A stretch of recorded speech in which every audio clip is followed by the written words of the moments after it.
But we all agree that campfire stories are nightmares. How about campfires in the wild? Well, you haven't heard of the legend of the Goatman. This week we take a ride into the terrifying skin-crawling Anansi's Goatman story. This is Spooky Stories, where we tell you the spookiest stories from the internet that could be true. So turn out your light, grab a blanket and try to get through this week's spooky story.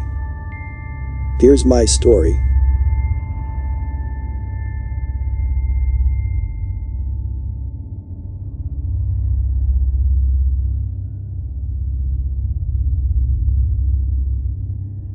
I'm going to stop green texting, because the story is fairly long, and the format is harder to write in. So we end up playing football. Dicking around with me, there's the white kid Tanner, 5 of my cousins, and then 4 of their friends.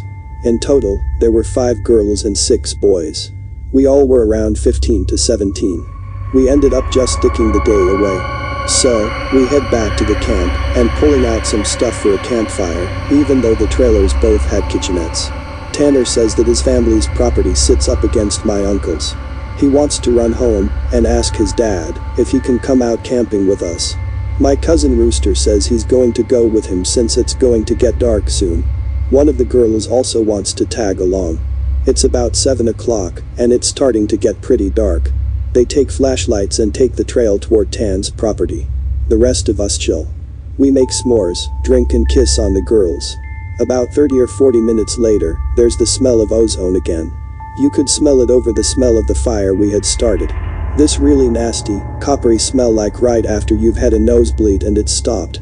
It wasn't exactly like dried blood, but it was that nasty metallic, back of your throat smell.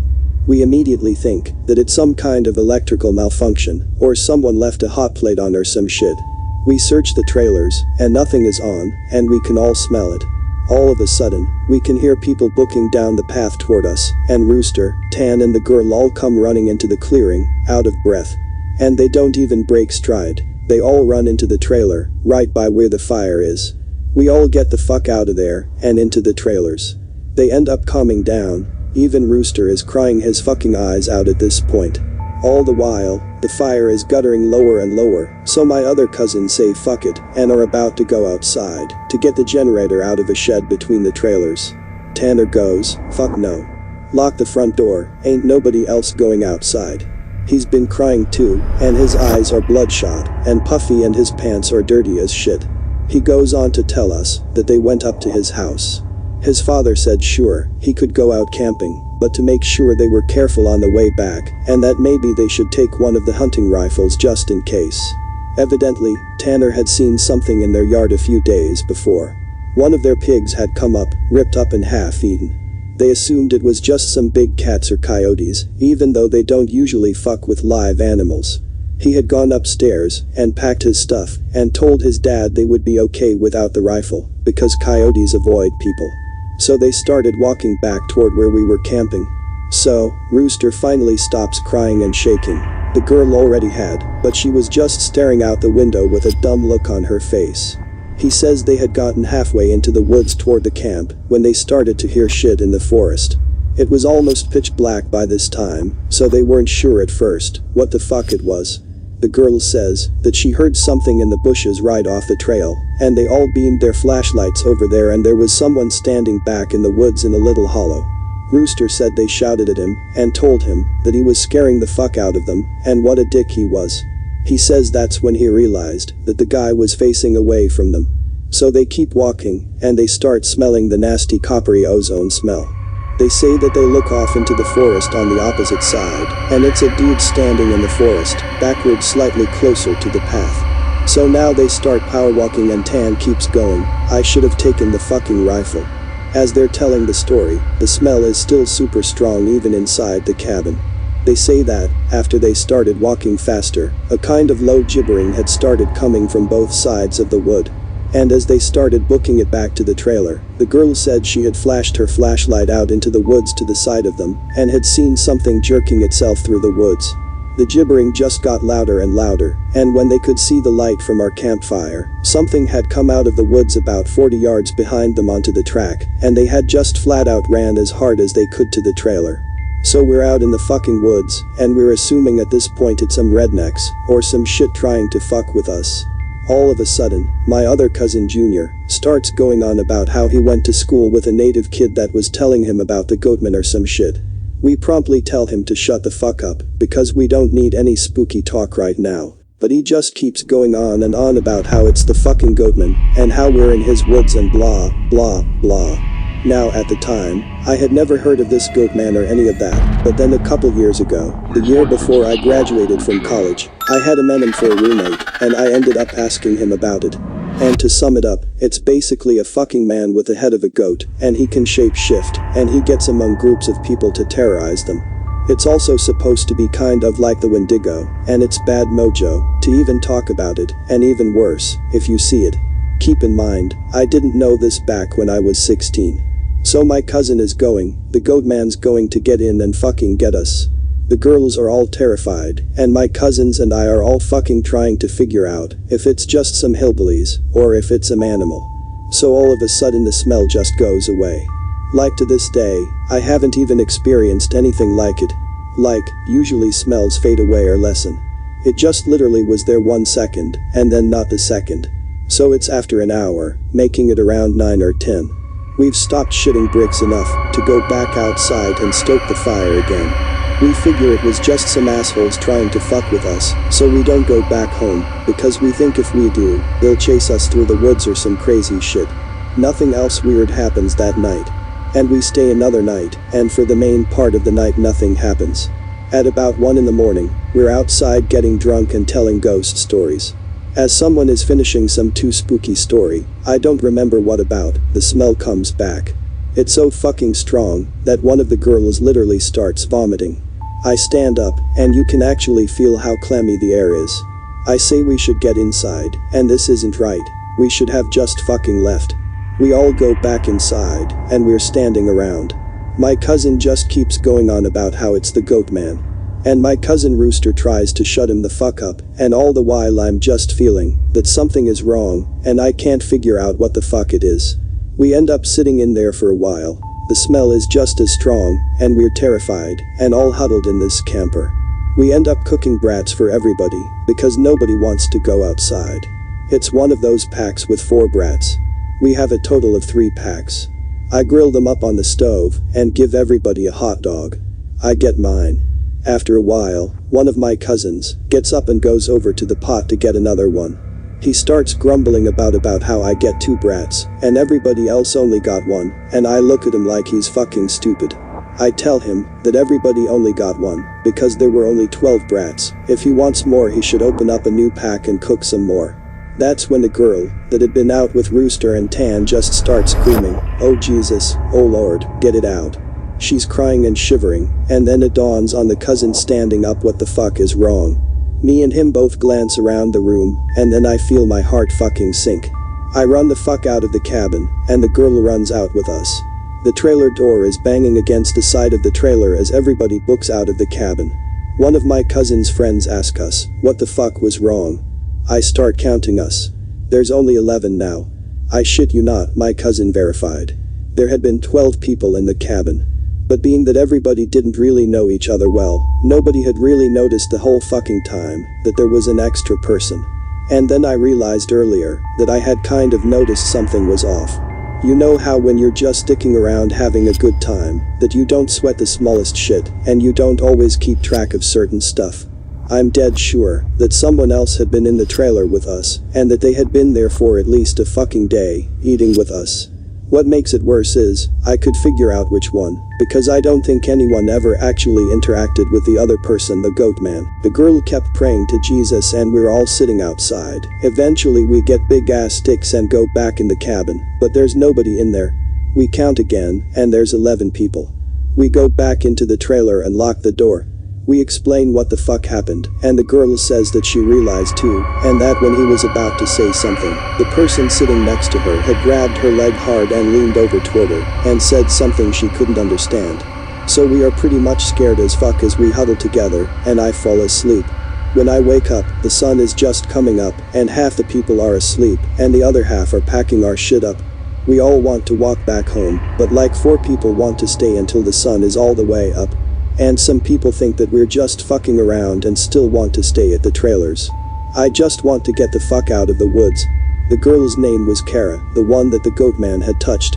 Anyway, I asked her if she really thinks it was something bad, and she says she just wants to go home, and she doesn't want to be out in the woods alone for another night.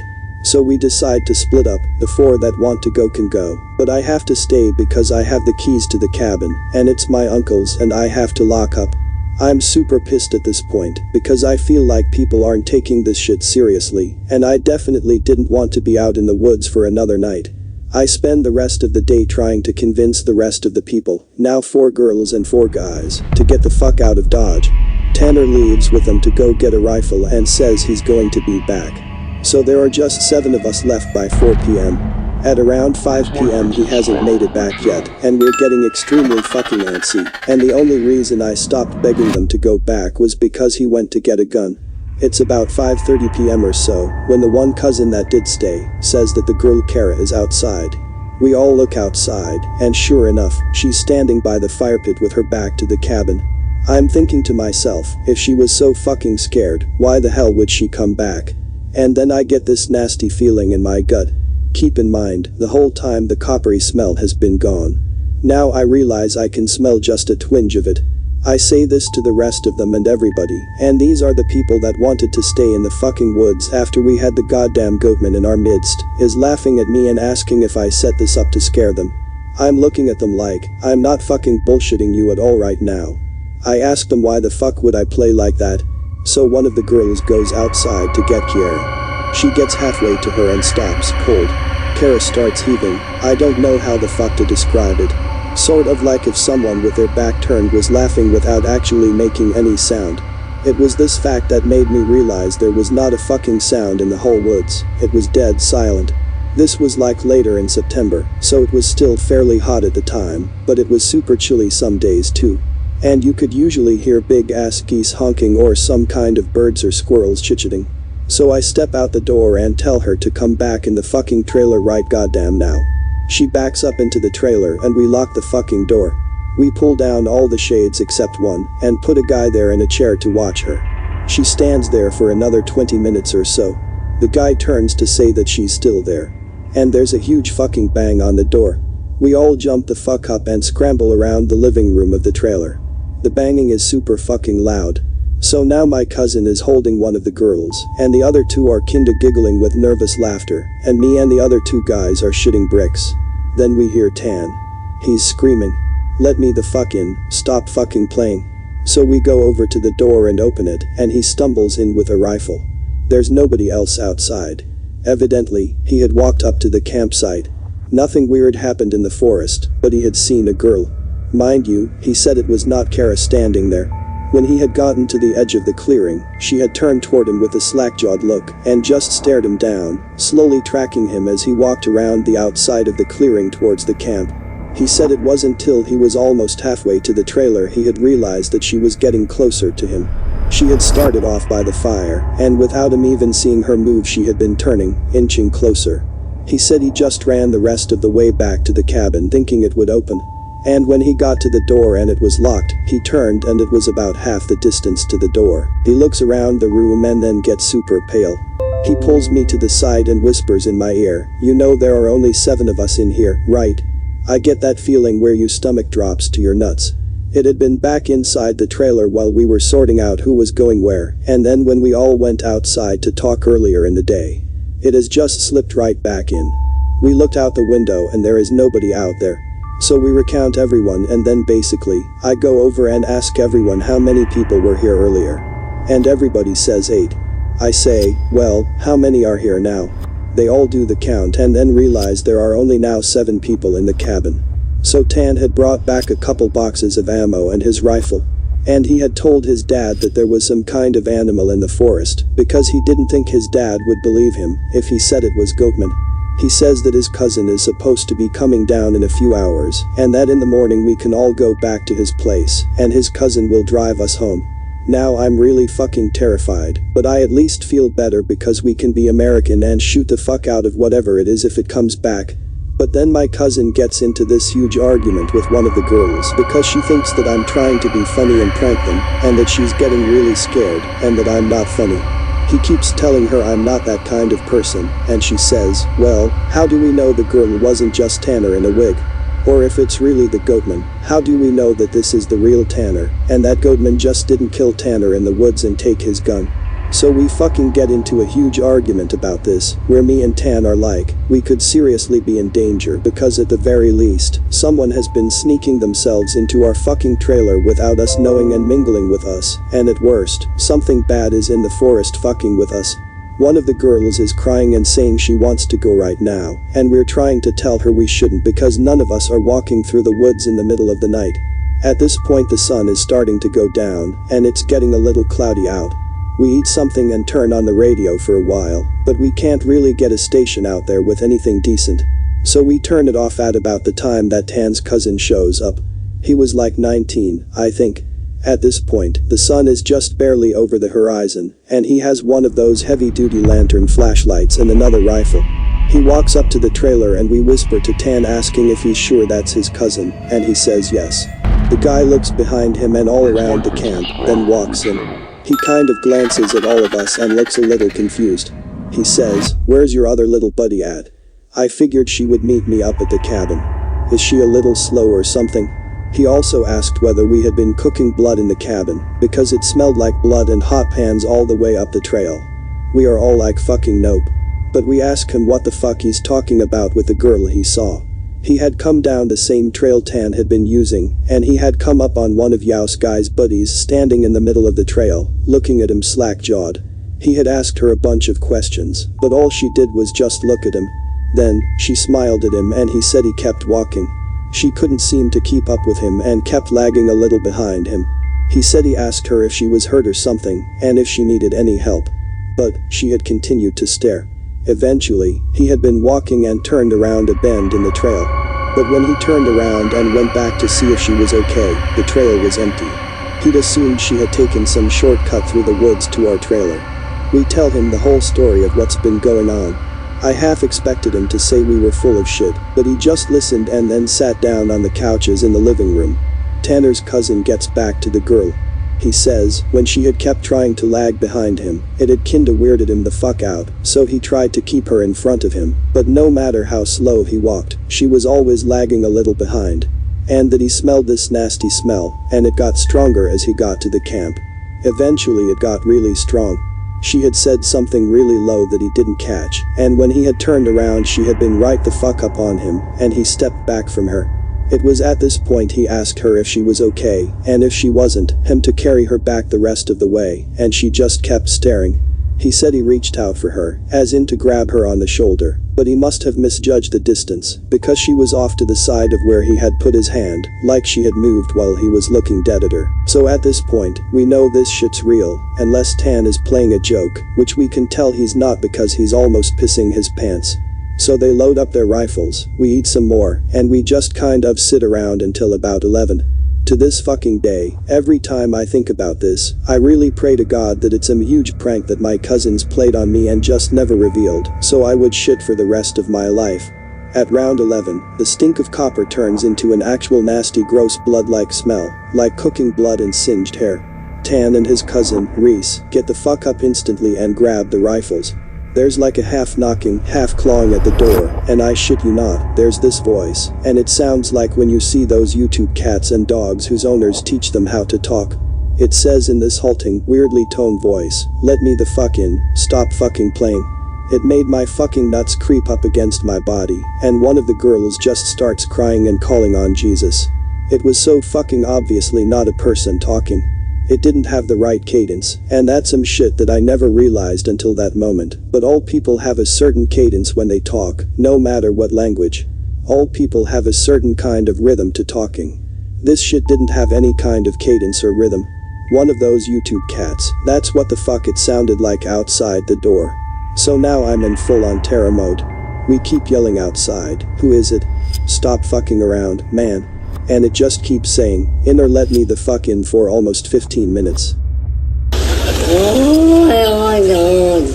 It sounded like this almost, just not funny. Sorry for being on a tangent, but if you can't imagine how this shit sounded, then you can't imagine how fucked up the whole situation was. So then the smell goes away for a while. And for the next hour or so, you can hear someone basically creeping around in the woods and shit. Every couple minutes it'll come back into the door and say something. Finally, when the smell fades away, it's around 2 in the morning right now. Reese says, "Man, fuck this," and opens the door and walks outside with his rifle. He fires a shot into the air and says something to the effect of, "In the name of Jesus Christ, go away." He fires 2 more times, and then from the woods right up against the river across from the trailer, it sounds like something is slowly gibbering and hooting. Then it starts screaming, and it sounds almost like a woman and a cat in a bag screaming together. Like, I seriously have never heard any shit like that, and you can hear the brush over that way start to shake. Reese fires over into the tree line, and then starts backing into the house. We lock the door, and we can hear this shit keening and screaming. Reese says something had come out of the bushes, super low to the ground and crawling toward the cabin. He had shot at it. Pretty much, that was how the rest of the night went. It was literally screaming constantly for the next 2 hours, and we could hear shit moving out into the tree line. But it never came back up to the cabin until everyone had finally fallen asleep. Tan had been sitting in the chair watching the door with his rifle. Nobody else heard or saw this, and he told me 2 days later, after the whole thing was over. He said he had been nodding off after the screaming and noises finally stopped, and he had been almost asleep when he saw someone come out of the bathroom and then lay down in the middle of the floor and go to sleep. He just assumed it was one of us, and he had nodded off. Then he said he kind of realized something was wrong, and while pretending to be sleeping, he counted us. There were 9 people in the cabin. He basically didn't want to try to shoot at the fucking thing in the cabin and have it kill us all then and there, or have Reese wake up and start shooting, and then we kill ourselves. So he just stayed awake all night, pretending to be asleep. He said sometimes it would stand up and kind of do this weird jittery thing, or heave like it was laughing. But then it would lay back down. The story closes pretty weak, because from my perspective nothing happened. We woke up, and I noticed the Tan was a little jittery, and that he was avoiding looking at all of us. But we ate some breakfast, packed up and started walking to his house. He stayed last in the cabin and said he'd lock up and bring me my uncle's keys, to just start walking, and he'd catch up. Which I didn't really want to fucking do. We got a little bit up the path, and when he came running up, basically we just jogged back to his house. His cousin took us home. There was a window in the bathroom. Tan had gone back to lock up and looked in there. We were too stupid to lock a screenless window. The window was fucking up when he went in there. I'm guessing it had been doing that all along, waiting for us to fall asleep, or slip up, and then getting in among us. It walked with us all the goddamn way back to his house, and then he said it lagged to the back of the group and looked him dead in the eyes before walking into the woods.